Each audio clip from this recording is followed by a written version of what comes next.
मैं कंचना पुत्र आप सभी को बिहार एसआई के मेन परीक्षा के लिए मैथ के टारगेट बैच में आपका स्वागत करता हूं। आप सब आदमी को मैं आशा करता हूं कि जितना भी हम पर वीडियो दर पार्टनर साहब मैथ पढ़ा रहा हूं आप लोगों को पसंद आ रहा होगा।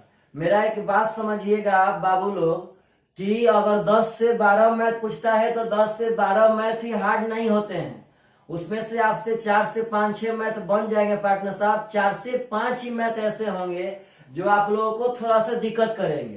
तो जो मैथ दिक्कत करेंगे उसी को पार्टनर साहब हम सलूशन देने के लिए बार बार प्रयत्न कर रहे हैं। कभी किसी सेट में थोड़ा सा हार्ड उठा रहे हैं, कभी किसी में मीडियम, कभी किसी में इजी। तो आप इसमें घबराइएगा मत, हम लोग को सब कुछ पढ़ना है, 0 से लेकर के ऊपर तक पढ़ना है। थोड़ा सा इजी भी पढ़ना है, थोड़ा सा हार्ड भी पढ़ना है, सब कुछ पढ़ना है। चलेगा ध्यान से। तब इस वीडियो के लिए कुछ क्वेश्चन आपके सामने पार्टनर साहब रेडी है। चलिएगा, सबसे फर्स्ट क्वेश्चन बहुत सुंदर है, ख्याल रखिए पार्टनर साहब। कह रहा है कि कक्षा x का औसत अंक 83 है, कक्षा y का औसत अंक 74, कक्षा z का औसत अंक 85, XYZ का पार्टिकुलर औसत दे दिया। आगे कर रहा है कि कक्षा x और y का औसत 79। तो पार्टनर यहां से एलिगेशन बनाने का तर्ज दे रहा है।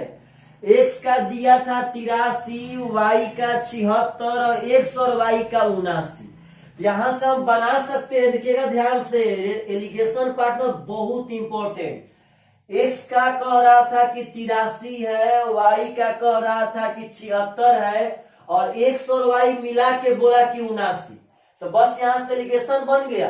आगे पढ़ेंगे तो कह रहे कि y और z का औसत 81 है, y और z का औसत 81। तो पार्टनर y का तो यहाँ 76 था, z का 85 था और y और z का यहाँ 81 हो गया। तो आपसे क्वेश्चन कर रहा है कि XYZ का औसत क्या होगा। ध्यान दीजिएगा, XYZ का औसत पूछा है, XYZ का औसत। चलिए पार्टनर साहब, सबसे पहले आप सब आदमी को हम एक बात बता दें कि यदि हम लोग औसत औसत औसत लेके चलेंगे तो यहाँ पे संख्या का अनुपात आएगा। यदि औसत औसत औसत लेके चलेंगे तो यहाँ संख्या का रेशियो आता है। ऐसे आपको कॉन्सेप्ट देते हैं कि हम लोग जो चीज लेकर के चलते हैं वह जिसके रिस्पेक्ट में रहता है उसी का अनुपात आता है। तो जो औसत होता है वह सभी का योग बटा में सबका संख्या, तो यह संख्या के रिस्पेक्ट में है तो यहाँ संख्या का रेशियो आएगा। यानी जो भी यहाँ रेशियो आएंगी वह संख्या की रेशियो आएंगी, यह बात आप मत भूलिएगा। यहाँ घटाएंगे तो 4 बचेगा और यहाँ घटाएंगे तो 3 बचेगा। यानी कि इसका संख्या 3 था, y का संख्या 4 है। अब यहाँ घटाएंगे पार्टनर साहब तो 76 और 81, शायद 5 बचे और यहाँ घटाएंगे तो 4 बचेगा। यानी कि y का संख्या 4 और z का संख्या 5 है। यहाँ पे आप जब ध्यान से देखेंगे पार्टनर तो रेशियो बैलेंस करना पड़ेगा। तो यहाँ हम देखते हैं कि y भी 4 है और यहाँ भी y 4 है, तो यह खुद पे खुद बैलेंस है। अब इसको बैलेंस नहीं करना है पार्टनर, यह खुद पे खुद बैलेंस है। तो चलिएगा ध्यान से, इसका मतलब है कि x में स्टूडेंट 3 गो था, y में 4 गो था, z में 5 गो था। तो पार्टनर साहब यहाँ XYZ तीनों क्लास का औसत निकालना है, तो हो जाएगा सबका योग बटा में सबका संख्या। तो आप ध्यान दीजिएगा, x का औसत 83 था, हमको सबका योग चाहिए, तो x का औसत है 83 और संख्या है 3। तो 3 लड़का का औसत 83 है, तो योग हो जाएगा 83 गुणे 3। यहाँ पे हम x का योग लिख दिए पार्टनर साहब। y का औसत है 76, संख्या है 4, तो 4 लड़का का औसत है 76, तो योग हो जाएगा 76 गुणे 4। अब पार्टनर साहब यहाँ आएंगे तो z में औसत था 85, लड़का है 5 गो, तो 5 गो का 85, तो योग हो जाएगा 85 गुणे 5। तो सबका योग बटा में सबका संख्या, तो संख्या हो जाएगा 3 गो, 4 गो 7 गो और 5 गो 12 गो। तो आप लोग इसको हल कर सकते हैं। यह आ जाएगा 3 3 9, 8 3 24, डरिएगा मत। यह आ जाएगा 6 चौका 24, 7 चौका 30, यहाँ आ जाएगा 5 5 25 और 8 5 42। अगर जोड़ेंगे तो 5 4 9 9 18, 2 4 7 हो जाएगा, 4 3 7 2 9 और इसमें 12 से भागा देंगे पार्टनर साहब तो हो जाएगा 12 8 96, 12 8 96 1 18, 12 एकम 12, 12 5 60, यानी 81.5 इज द करेक्ट आंसर। तो यह क्वेश्चन आपके एग्जाम में बहुत ही आने का चांस है, यह बहुत ही सुंदर क्वेश्चन है पार्टनर साहब। यह क्वेश्चन दुनिया के प्रत्येक एग्जाम को नाप दिया है, प्रत्येक एग्जाम में आ चुका है पार्टनर। तो यह दरोगा के लिए शायद बहुत ही उपयुक्त क्वेश्चन है पार्टनर साहब। आप लोग रेगुलर पढ़िए, एकदम रेगुलर, और अपने दोस्तों को बताइए कि ना यहाँ पे बहुत बढ़िया मैथ पढ़ाई हो रहा है। चलेगा अगला क्वेश्चन। कह रहा है कि एक लड़का प्रतिदिन 4.65 रुपया बचाता है, पर डे 4.65 रुपया बचाता है। तो क्वेश्चन कह रहा है कि दिनों की वह न्यूनतम संख्या क्या होगी जिसमें वह ठीक रुपयों की संख्या बचा सके। इसका पहले मतलब समझिए। इस क्वेश्चन का मतलब है कि वह पर डे इतना इतना बचाता है, तो कम से कम कितने दिन में, कम से कम कितने दिन में वह जो पैसा बचाए वह पैसा सोज हो, या तो 10 रुपया 15 रुपया, मतलब सोच, वह दशमलव में पैसा ना आवे, सोज पैसा आवे। तो मेरा एक बात समझिएगा कि पार्टनर अगर ये 4 रुपया है, 4 रुपया 65 पैसा है ना, तो 4 रुपया है, तो 4 रुपया को तो हम किसी भी दिन में जाएंगे, किसी भी दिन में जाएंगे हमेशा सोज ही बचेगा। 2 दिन में जाएंगे तो 8 रुपया सोझे हुआ, 3 दिन में जाएंगे पार्टनर तो 12 रुपया सोझे हुआ। इस तरह क्वेश्चन में रहकर बेकार का दिमाग लगाते हैं। अब हम कह रहे हैं मेरे पास 7 रुपया, तो 7 रुपया को पार्टनर साहब कईयों दिन में जाएंगे तो सोझे रुपया होगा। ताकि सोझ रुपया ना होने में दिक्कत कौन कर रहा है, तो 65 पैसा, यानी 0.65। अगर जिस दिन यह सोझ हो जाएगा पार्टनर साहब, उस दिन वह सोझ हो जाएगा। इसको सबसे बढ़िया बाई ऑप्शन चेक कीजिए। ऑप्शन नंबर ए है 10 दिन। अगर 10 दिन में देखेंगे तो यह हो जाएगा 6.5 रुपया। तो बोलिए पार्टनर साहब, तो 6.5 6.5 रुपया सोझ रुपया है। 10 दिन में यह होगा 40, यह 6.5 होगा 46.5, सोझ नहीं होगा पार्टनर साहब। 4 तो हमेशा सोझ है, बस इसको सोझ करना है। तो ऑप्शन नंबर बी आवेंगे तो बी में है 20, तो 65 दूनी हो जाएगा पार्टनर साहब 130, यानी 1300.2 स्थान पे। तो बोलिए आपका 13 रुपया सोझ है कि नहीं है। तो पार्टनर साहब बाई ऑप्शन, ऑप्शन नंबर आपका जो बी है वह 20 दिन कम भी है, बाकी बढ़िया भी है। तो यह क्वेश्चन को बस ऐसे समझिए कि 4 रुपया हमेशा सोझ रहेगा, बस ऑप्शन से दिन उठा करके 65 पैसा को सोझ बना देना है। जिस दिन 65 पैसा रुपया में चेंज हो जाएगा, उस दिन वह टोटली पार्टनर साहब रुपया में हो जाएगा। तो अगला क्वेश्चन उठाते हैं, बहुत ही खूबसूरत क्वेश्चन। अगर ऐसा क्वेश्चन आवे तो आप लोगों से एग्जाम में एकदम बनना चाहिए। क्वेश्चन कह रहा है पार्टनर कि 14 सेमी व्यास के एक गोलीय पात्र पर चित्रकारी की कीमत 8008 रुपया है। एक गोलीय बर्तन है, उसका व्यास है 14 सेंटीमीटर, उस पे पेंटिंग करने का खर्चा आया है 8008 रुपया। 8008 रुपया खर्चा आया है। तो कह रहा है पार्टनर साहब कि प्रति वर्ग सेंटीमीटर चित्रकारी करने की दर क्या है, यानी कि 1 वर्ग सेंटीमीटर में चित्रकारी करने की दर क्या है। आप सब एक बात पूछते हैं, सब आदमी से पक्का पक्का बताइएगा। हम कहते हैं कि मेरे 20 काठा, आप बताइए पार्टनर साहब, तो 20 काठा समझते होंगे। 20 काठा खेत का जोताई है 600 रुपया, तो हम कहते हैं पर काठा खेत का जोताई कितना होगा। तो पार्टनर साहब यह मेरा एरिया है 20 काठा, यह मेरा पैसा है, तो अपने 20 काठा से अगर भागा दे देंगे तो हो जाएगा पार्टनर साहब 30 रुपया पर काठा। तो ऐसे ही 8008 रुपया खर्चा आया, तो आप इसमें अगर एरिया से भागा दे देंगे तो 1 वर्ग सेंटीमीटर में खर्चा आ जाएगा। तो सबसे पहले उसका एरिया निकालिए। तो गोला का एरिया होता है 4 पाई आर स्क्वायर। भूलिएगा मत, गोला का जो संपूर्ण पृष्ठ हो या वक्र पृष्ठ जो पेंटिंग करना है वो होता है 4 पाई आर स्क्वायर। तो हो जाएगा 4 इंटू बाई, देखिए ऐसे और भी बढ़िया है, आप डायरेक्ट इसी में इसके एरिया से भागा दे दीजिए, बार बार क्या ही लिखेंगे। 4 इंटू 22/7 आर स्क्वायर। जब व्यास है 14 तो त्रिज्या हो जाएगा 7 गुणे 7, एगो 7 से 7 खत्म। अगर 4 से कटाएंगे तो यहाँ 2002 हो जाएगा।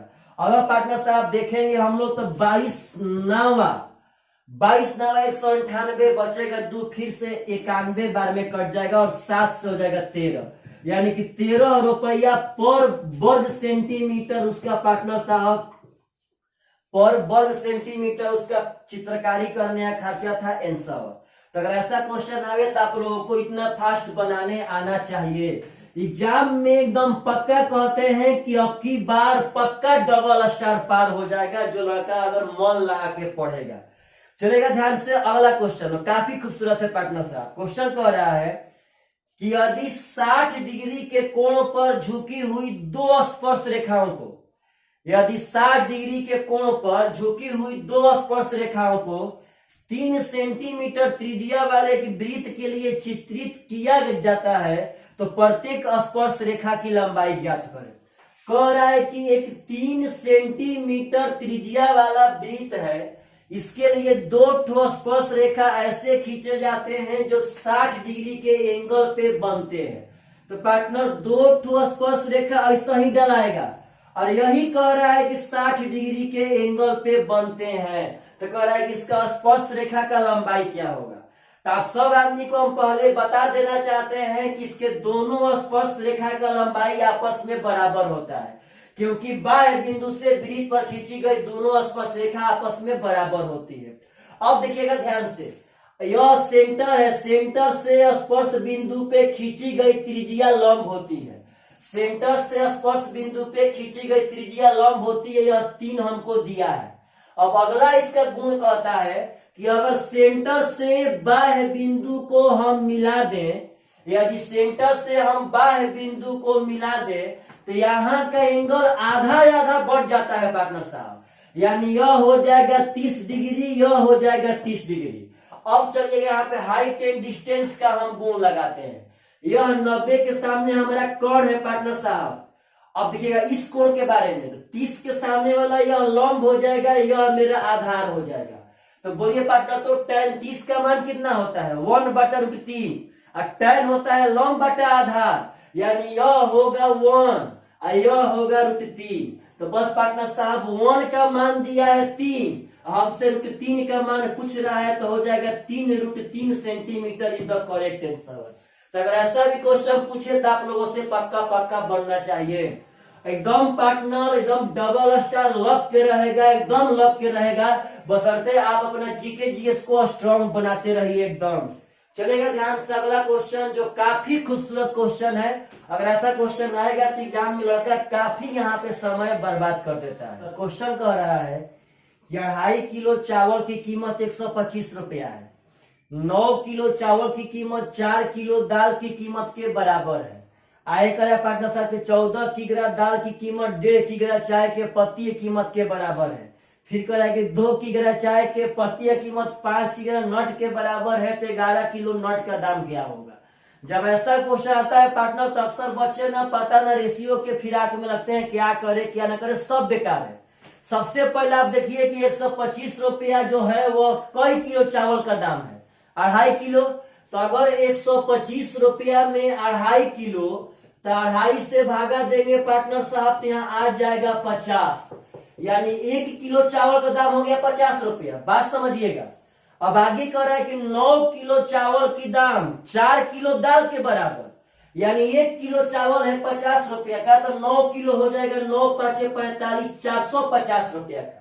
तो यह 9 किलो चावल का दाम है और यही 9 किलो चावल का दाम 4 किलो दाल के बराबर है, मतलब यह 4 किलो का दाल हो जाएगा। तो अगर 4 से भागा दे देंगे पार्टनर साहब तो 1 किलो दाल हो गया। तब आगे कह रहा है कि 14 किलो दाल 1.5 किलो चाय के पत्ती के बराबर, तो यह 1 किलो दाल का दाम है जी।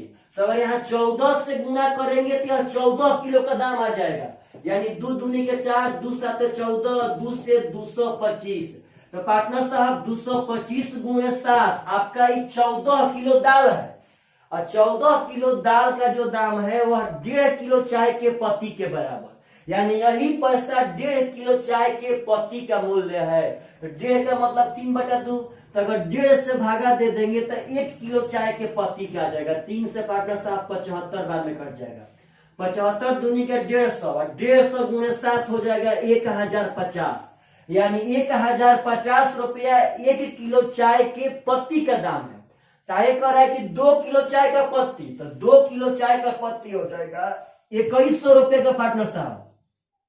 जब 1 किलो 1050 तो 2 किलो 2100 रुपया का। अब करें कि 2 किलो चाय का पत्ती 5 किलो नट के बराबर, मतलब यही पैसा 5 किलो नट, तो अगर 5 से भागा दे देंगे तो 5 के 20, यानी 420 रुपए का पार्टनर साहब 1 किलो नट हो जाएगा। हमसे कह रहा है कि 11 किलो नट का क्या होगा दाम, तो यहाँ 11 से गुणा कर देंगे। 11 जीरो 11 दूनी का 22, 11 चौके 44, 2 पार्टनर साहब हो जाएगा 46, यानी 4620 रुपया इज द करेक्ट आंसर। तो अगर पार्टनर साहब ऐसा क्वेश्चन पूछे तो आप लोगों से पक्का पक्का एकदम जवान पर बन जाना चाहिए। अब यहाँ पे रेशियो के फेरा में रहेंगे, सब बेकार का में सब ऐसे ही खाली गुणा करते जाएंगे पार्टनर साहब। आपका कैलकुलेशन फास्ट होना चाहिए, बहुत जल्दी क्वेश्चन बन जाएगा। चलेगा अगला क्वेश्चन कह रहा है कि मान लीजिए कि वर्ग अंतराल 10 से 15 की बारंबारता 30 है, तो इस अंतराल का बारंबारता घनत्व क्या होगा। तो एक बात याद रखिएगा कि बारंबारता घनत्व हमको लगता है कि यह क्वेश्चन धरती पे सिर्फ एक बार पूछा गया है, फ्रीक्वेंसी डेंसिटी सीडीएस की एग्जाम में। यह दरोगा की एग्जाम में पक्का आ सकता है पार्टनर साहब, आने का बहुत चांस है। तो अगर बारंबारता घनत्व कहे तो याद रखना है कि इसका फॉर्मूला होता है बारंबारता बाटा में वर्ग अंतराल की चौड़ाई। मत भूलिएगा पार्टनर साहब, बहुत लोग नहीं जानते हैं। हम कहते हैं कि 1 लाख में से पार्टनर एक आदमी ना जानता होगा कि यह बारंबारता घनत्व बराबर बारंबारता बटा में वर्ग अंतराल की चौड़ाई होता है। तो क्वेश्चन में देखिए बारंबारता 30 दिया है, अब वर्ग अंतराल है 10 से 15, तो पार्टनर चौड़ाई कितना का है, तो 5 का, तो हो जाएगा बारंबारता घनत्व 6 इज द करेक्ट आंसर। तो अगर ऐसा क्वेश्चन आवे तो आप सब आदमी से एकदम पक्का एकदम बनना चाहिए। एग्जाम में अगर छोड़ के आते हैं पार्टनर तो आपसे धरती पे कोई भी खराब आदमी नहीं होगा। चलेगा ध्यान से, अगला क्वेश्चन काफी खूबसूरत क्वेश्चन है। क्वेश्चन कह रहा है कि एक रेलगाड़ी की चाल 20% बढ़ती है तो वह समान दूरी तय करने में 20 मिनट कम लेती है। तो पार्टनर सही बात है, उस गाड़ी का चाल 20% बढ़ गया तो समान दूरी, मतलब कि जितना पहले दूरी तय करती थी उतनी ही अब तय करने में 20 मिनट कम समय लेती है। कब, जब चाल 20% बढ़ जाता है तब। आगे कह रहा है पार्टनर साहब कि उसकी वास्तविक चाल से उसी समान दूरी को तय करने में कितना समय लगेगा। तो पहले बात समझिएगा, दूरी बराबर चाल गुणे समय। तो वह रेलगाड़ी जितना पहले दूरी तय करती थी, चाल बढ़ने पर भी उतनी ही दूरी तय करती है, तो आपका दूरी कांस्टेंट हो जाएगा। अब चाल कह रहा है कि 20% बढ़ गया, यानी पहले 100 था तो अब 120, यानी कि 5:6 में। तो पार्टनर साहब चाल हो जाएगा 5:6। पर इसका मैटर समझिए, इसका मतलब उसका पहले वाला चाल था 5, अब है 6, उसका वास्तविक चाल 5 है, अब बढ़ के हो गया 6, तो टाइम हो जाएगा 6:5 इसका रिवर्स।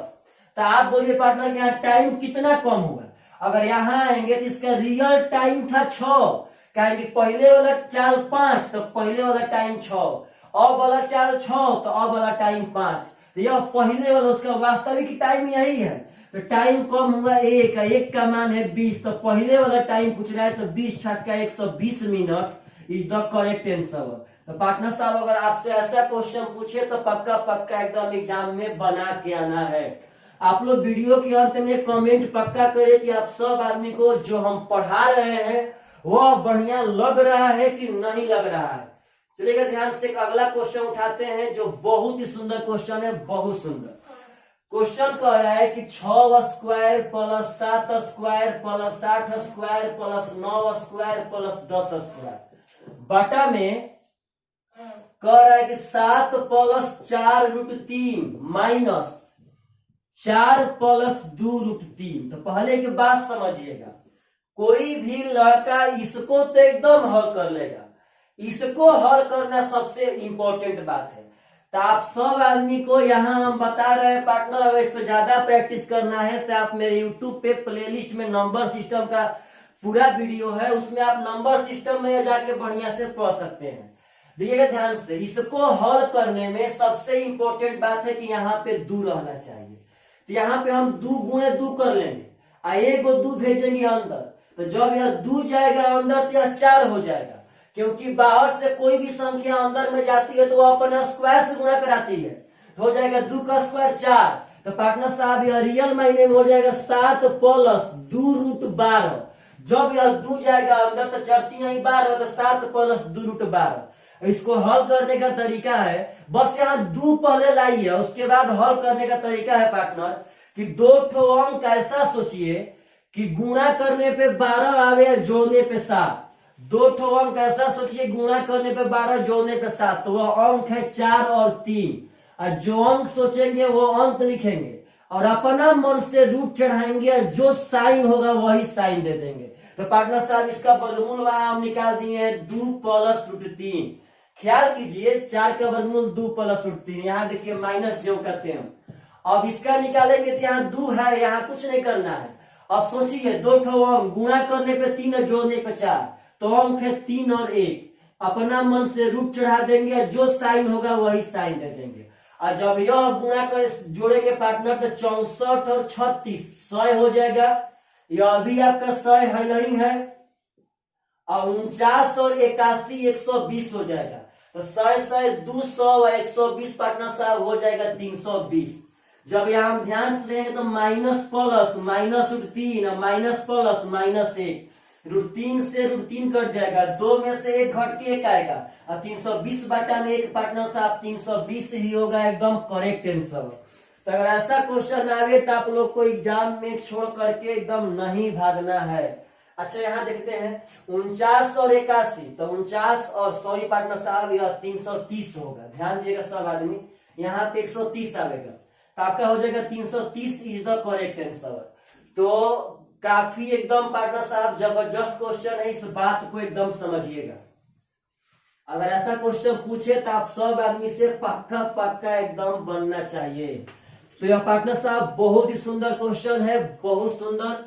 अगला क्वेश्चन उठाते हैं, समझिएगा ध्यान से। कह रहा है कि 1 और 1000 के बीच में कितनी परिमेय संख्या है। तो पार्टनर साहब 1 और 1000 के बीच में आप एक बात समझिए कि किसी भी 2 ठो परिमेय संख्या के बीच में अनंत ठो परिमेय संख्या होती है। 1 और 2 के ही बीच में अनंत गो है पार्टनर साहब, तो 1 और 1000 के बीच में कितना ठो होगा, तो अनंत गो। किसी भी 2 ठो परिमेय संख्या के बीच में अनंत परिमेय संख्या होता है, भूलिएगा मत। इना की पार्टनर साहब इसका आंसर फालतू फालतू मारने लगिएगा। 2 संख्या के बीच में अनंत परिमेय संख्या होता है, आपका करेक्ट आंसर। चलिएगा अगला क्वेश्चन इसी तरह का पार्टनर साहब बहुत बढ़िया है। कह रहा है कि निम्नलिखित में से कौन सी एक न तो अभाज्य है और न ही सम्मिश्र संख्या है, मतलब ना अभाज्य है और ना काल्पनिक है। तो पार्टनर साहब ऑप्शन में एक ना तो पार्टनर साहब यह अभाज्य भी नहीं है और ना ही यह सम्मिश्र संख्या भी है, इसको भूलिएगा मत। एक अभाज्य नहीं है पार्टनर साहब, अभाज्य संख्या का स्टार्टिंग 2 से होता है, तो एक ना तो अभाज्य है और ना ही सम्मिश्र संख्या। अगर ऐसा भी क्वेश्चन आवे तो आप सब आदमी को वहां बनाने आना चाहिए, और ऐसा फालतू फालतू क्वेश्चन थ्योरी से एग्जाम में आता है। तो अगला क्वेश्चन जो काफी खूबसूरत है पार्टनर साहब, दिखेगा ध्यान से क्या कह रहा है। कह रहा है कि 3 अलग अलग संख्याओं का लघुत्तम समापत्य 150 है, यानी एलसीएम 150 कह रहा है पार्टनर साहब। तो कह रहा है कि निम्नलिखित में से कौन सा उसका महत्तम नहीं हो सकता है। कह रहा है कि ऑप्शन में से कौन सा ऑप्शन उसका एचसीएफ ना होगा। तो आप एक थ्योरी जानिए कि दुनिया में कोई भी एचसीएफ अपने एलसीएम को पूरा पूरा काटता है। दुनिया में कोई भी एचसीएफ अपने एलसीएम को पूरा पूरा काटता है। कोई भी एचसीएफ अपने एलसीएम को काटेगा पार्टनर, तो जो एचसीएफ काटेगा वो एचसीएफ हो सकता है, जो नहीं काटेगा वो नहीं होगा। तो ऑप्शन नंबर ए 15, तो पार्टनर साहब हो सकता है, एकदम हो सकता है। ऑप्शन नंबर बी 25, यह भी हो सकता है। ऑप्शन नंबर सी 50, यह भी हो सकता है। बाई ऑप्शन नंबर डी आपका आंसर होगा 55, जो कभी भी इसका एचसीएफ नहीं होगा, क्योंकि यह 150 को नहीं काट रहा है। यह जरूरी है कि एचसीएफ अपने एलसीएम को पक्का पक्का काटे। तो यह सब थ्योरी याद रखिएगा पार्टनर साहब, सिर्फ थ्योरी याद रहने से इतना फालतू फालतू क्वेश्चन एकदम बन जाता है। अगला क्वेश्चन कह रहा है कि 6.88 पे रेकरिंग माइनस 2.58 पे रेकरिंग का मान क्या होगा। तो पार्टनर अगर आप चाहते हैं तो इसको पहले भिन्न में बदल कर भी घटा सकते हैं, और नहीं तो आपको हम बता रहे हैं, देखिए बदलना भी हम बता रहे हैं। पिछला वीडियो में हम ऐसा क्वेश्चन दिए भी थे। यहाँ पे जो अंक रहेगा पहले वो अंक लिखिएगा, और जिस पे रेकरिंग ना रहेगा उसको घटा दीजिएगा। 6 पे नहीं है तो 6 घटा देंगे। अब बाटा में पार्टनर साहब दशमलव के बस उस पर ध्यान देना, इस पर ना उस पर। उस पर जो गो पे रेकरिंग रहेगा तो गो 9, और जो गो पे ना रहेगा तो गो 0, लेकिन उसी पर उस पर 2 ठो अंक है, दोनों पे है तो 2 गो 9 हो जाएगा। आपका P/Q में चेंज हो गया। लेकिन हम लोग ऐसे ना घटाएंगे, आपको हम घटाने का तरीका सिखा दीजिए कैसे। यदि आपको रेकरिंग का घटाव करना हो या जोड़ करना हो तो यह कम से कम 3 बार लिखिएगा, कम से कम 3 बार। यहां पार्टनर साहब कम से कम 3 बार लिखेंगे। अब घटा देंगे, 8 में से 8 जाएगा 0, 8 में से 5 जाएगा 3, 0 3 0 3, यहाँ हो जाएगा 4। अब यहां से पढ़ना है आराम से पार्टनर साहब। जब यहां से हम पढ़ना स्टार्ट करेंगे तो 4.303030। आप बोलिए रिपीटेशन किसका हो रहा है, 3 0 का, तो 3 0 पे रेकरिंग चढ़ा देंगे, इज द करेक्ट आंसर। तो आप लोग रेकरिंग का जोड़ घटाव ऐसे कर सकते हैं बहुत ही बढ़िया तरीका से। चलिएगा ध्यान से। अगला क्वेश्चन उठाते हैं जो कि बहुत बढ़िया क्वेश्चन है पार्टनर साहब। ऐसा क्वेश्चन एग्जाम में आवे तो आप लोगों से एकदम बनना चाहिए। क्वेश्चन अगला कह रहा है कि cos 1 into cos 2 into cos 3 dot dot dot dot सब इंटू है पार्टनर साहब, cos 90 का मान क्या होगा। तो जब यह क्वेश्चन लड़का लोग को मिलता है तो जनरली दुनिया के सब लड़के इसका आंसर बता देते हैं। लड़के कहते हैं कि cos 90 का मान 0 होगा, और 0 में किसी भी संख्या से गुणा करेंगे तो उसका मान 0 होगा। तो हम इस क्वेश्चन को बताने के लिए पार्टनर साहब यहाँ पे नहीं दिए हैं, यह जनरली सब लड़का लोग से बन जाएगा कि cos 90 का मान 0 होगा, और 0 में किसी भी संख्या से गुणा करेंगे तो आंसर 0 ही आएगा। मेरा टारगेट है इसका नेक्स्ट क्वेश्चन जो एग्जाम में आएगा, तो विश्वास मानिए आप सब आदमी को पक्का पक्का दिक्कत करेगा। देखिए आपका स्क्रीन पे अगला क्वेश्चन है, ध्यान दीजिएगा कि cos 0 plus cos 1 plus cos 2 plus cos 3, ऐसे ही पार्टनर साहब प्लस डॉट डॉट डॉट कह रहा है कि cos 180 का मान बता दीजिए क्या होगा। तो यह प्लस प्लस है पार्टनर साहब, इसमें तो आप नहीं कह सकते हैं कि यहाँ cos 90 है, और जब cos 90 है तो 0 से सब 0 हो जाएगा, ऐसा बात नहीं है। यह तो प्लस प्लस में, गुणा में नहीं है।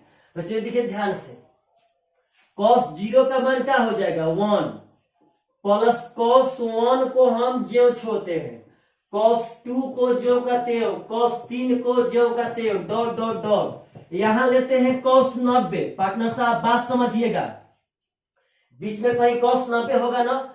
आगे चलिएगा, cos 91 को हम लिख रहे हैं cos 180 माइनस 89। पार्टनर साहब यह लिखे हैं cos 91 180 माइनस 89। cos 92 को हम लिख रहे हैं cos 180 minus 88, dot dot dot. Partner साहब याद दीजिएगा ध्यान से, cos 180 का मान होता है 0, आप लोग को शायद यहां दिखाई दे रहा होगा। cos 180 का मान होता है 0, इसकी इधर होगा cos 189। तो cos 100 जब 79 पार्टनर साहब, तो 179 को हम यहाँ पे cos 180 माइनस 1 कह सकते हैं। बीच में डॉट डॉट कर दिए, कितना लिखे आप इसका भाग समझिएगा। आप अगर बढ़िया से देखेंगे तो cos 90 का मान तो 0 होगा, cos 0 का मान हम यहाँ पे 1 लिखे थे, बाकी इसको यहां से यहां तक 89 तक ज्यों का त्यों लिखे। आप जब यहां पे आएंगे पार्टनर साहब तो बोलिएगा 180 माइनस थीटा, तो 180 माइनस थीटा, देखिए 180 यहां पे होगा, और माइनस थीटा का मतलब कि सेकेंड पाद में, और सेकेंड पाद में cos होता है माइनस, सेकेंड पाद में कॉस होता है माइनस, क्योंकि सेकेंड पाद में तो साइन, और कॉसेक होता है प्लस, कॉस होता है माइनस। 180 पे चेंज ना होगा, तो यह पार्ट में हो जाएगा माइनस कॉस 89, यह हो जाएगा माइनस कॉस 88, यह हो जाएगा माइनस कॉस 87। पार्टनर साहब ऐसा ही डॉट डॉट यहाँ हो जाएगा माइनस कॉस 1 और प्लस 0 यहाँ कॉस 180 का मान ज्यों का त्यों। तो आप यहाँ बात समझिएगा, सॉरी कॉस 180 का मान 0 नहीं होता पार्टनर साहब। यहाँ आपको यह भी दिखा देते हैं कॉन्सेप्ट, देखिएगा यह है 0, यह है आपका पार्टनर साहब 90, यह है 180, यह है 270। कॉस अगर 0 1 होगा तो कॉस 180 माइनस 1 होगा, कॉस 90 0 होगा तो यह भी 0 होगा, तो कॉस 180 का मान होता है माइनस 1। मत भूलिएगा सब आदमी, कॉस 180 का मान यहाँ माइनस 1 हम बैठा दिए। आप अगर अब ध्यान से पार्टनर साहब यहाँ पे देखेंगे बढ़िया से एकदम, तो cos 0 का मान 1, यहाँ से सब। अब पार्टनर बोलिए तो यह cos 1, cos 2, cos 3, cos 4, cos 5, इसी तरह पार्टनर साहब 89 तक तो माइनस में है, तो यहाँ सब प्लस में है, तो 89 तक यहाँ प्लस से पार्टनर साहब नहीं कट जाएगा, यहाँ बचेगा 1, यहाँ बचेगा cos 90 0 और वहां बचेगा cos 180 माइनस 1, यह भी कट जाएगा पार्टनर साहब, 0 आपका आंसर हो जाएगा। तो अगर ऐसा क्वेश्चन भी पूछे तो आप लोगों से पक्का पक्का बनना चाहिए। तो चलिए पार्टनर साहब कमेंट पक्का कीजिए कि आप सब आदमी को यह सब क्वेश्चन कैसा लग रहा है। चलिएगा, बाय बाय, टेक केयर।